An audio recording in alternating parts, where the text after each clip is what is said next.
پریشان ہیں آج کل، کچھ لوگ بوئے گل سے پریشان ہیں آج کل، ہر چند ان سے کوئی عداوت نہیں مجھے، کہتا ہوں صاف صاف عزیزان محترم، کہتا ہوں صاف صاف عزیزان محترم، کہتا ہوں سچ کے جھوٹ کی عادت نہیں مجھے۔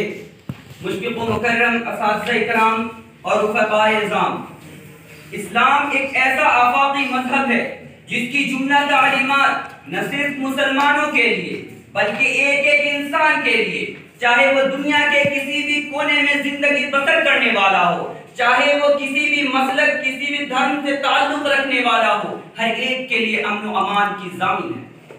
اسلام میں جہاں ایمان و یقین، زہد و تقوی، عفت و پاک بازی، شرم و حیا، عدل و انصاف، عفو و درگزر، رحم و کرم، دیانتداری، خودداری، شفقت و محبت، جرأت و بے باکی جیسے اخلاق حسنہ کی ترغیب ہے، وہیں تمام رذائل سے دور و نفور رہنے کی بھی تعلیم ہے۔ اسی لیے روز اول ہی سے اسلام کی روشنی اتنی تیزی سے پھیلی کہ دنیا والے حیرت میں پڑ گئے اور دشمنان اسلام نے دروغ گوئی سے کام لیتے ہوئے ببانگ دور کے اعلان کرنا شروع کر دیا کہ اسلام کی نشر و اشاعت بطور شمشیر ہوئی۔ ملت اسلامیہ کے پاسبانوں، لیکن جب اس بات کی تحقیق کے لیے تاریخ کے دروازے پر دستک دیتے ہیں اور پوچھتے ہیں تو تاریخ ہمیں چیخ چیخ کر کہتی ہے نہیں نہیں، اسلام کی نشر و اشاعت بطور شمشیر نہیں بلکہ آپ صلی اللہ علیہ وسلم کی اخلاق حسنہ سے ہوئی ہے۔ کیونکہ اگر اسلام کی نشر و اشاعت بطور شمشیر ہوتی تو بتاؤ سیدنا حضرت ابوبکر صدیق رضی اللہ تعالیٰ عنہ پر تلوار کس نے اٹھائی تھی؟ حضرت زید بن حارثہ پر کون حملہ آور ہوا تھا؟ حمزہ جیسے دلیر کو کس نے دھمکایا تھا؟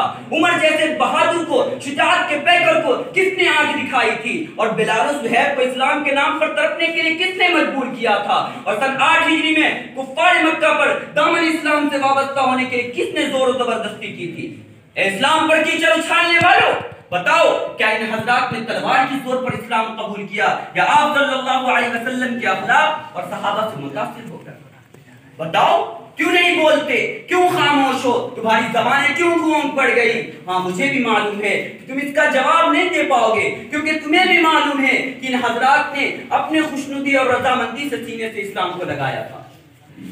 حضرات ایک قدم اور آگے بڑھائیے اور نظر ڈالیے عہد فاروقی پر، تو آپ کو نظر آئے گا کہ اسلامی مجاہدین نے قبول اسلام پر کبھی کسی کو مجبور نہیں کیا بلکہ سب کو مذہبی آزادی کا پروانہ دیا۔ خود حضرت عمر فاروق رضی اللہ تعالیٰ عنہ کا وہ امان جو آپ نے فتح بیت المقدس کے موقع پر عیسائیوں کو دیا تھا، تاریخ کے اوراق میں ان الفاظ کے ساتھ آج بھی موجود ہے کہ ان کے گرجا گھر کو نہ گرایا جائے، نہ ان کو مسمار کیا جائے، نہ اس میں سکونت کی جائے اور نہ ان کو کسی طرح کا کوئی نقصان پہنچایا جائے گا، نہ ان کے صلیبوں اور مانوں میں سے کچھ کمی کی جائے گی اور نہ ان پر مذہب کے بارے میں کوئی جبر کیا جائے گا۔ اے عقل کے اندھو، کیا تمہیں یہ تحریر نظر نہیں آتی جس میں صاف صاف مذہبی آزادی کا پروانہ دیا گیا ہے؟ اے اسلام کے چہرے کو مسخ کرنے والوں، ابھی اور آگے بڑھو اور ان خطوط کا بھی مطالعہ کرتے چلو جو حجاج بن یوسف جیسے ظالم و جابر گورنر نے فاتح سندھ محمد بن قاسم کو بھیجا تھا۔ حجاج بن یوسف صاف صاف لکھتا ہے کہ ان کی عبادت گاہیں مسمار نہ کرنا اور نہ ہی ان کی مذہبی پیشواؤں سے چھیڑ چھاڑ کرنا۔ اور تو اور ذرا لمبا سفر طے کیجئے اور فاتح بیت المقدس سلطان صلاح الدین ایوبی کی رحم دلی اور فیاضی کا بھی تذکرہ سنتے چلیے، جنہوں نے فتح بیت المقدس کے موقع پر بیت المقدس کو نہ صرف خون خرابے سے بچایا تھا بلکہ تمام عیسائیوں کو خیر و عافیت سے نکلنے کا موقع دیا تھا۔ جس رحم دلی اور فیاضی سے متاثر ہو کر لین پول نے لکھا ہے وہ جلالت میں، شہامت میں یکتا اور بے مثال شخص تھا۔ حضرات یہ تھی تاریخ کی ہلکی سی جھلک جس کو میں نے آپ حضرات کے سامنے پیش کی، جس سے یہ بات بالکل واضح ہو گئی کہ اسلام کا چراغ ظلم و جور اور جبر و تشدد کے تیل سے روشن نہیں ہوا بلکہ اس میں اخلاق حسنہ کا روغن ڈالا گیا ہے۔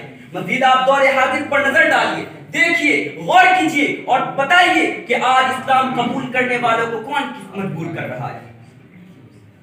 آخر یورپ اور امریکہ میں اتنی تیزی سے اسلام کیوں پھیل رہا ہے؟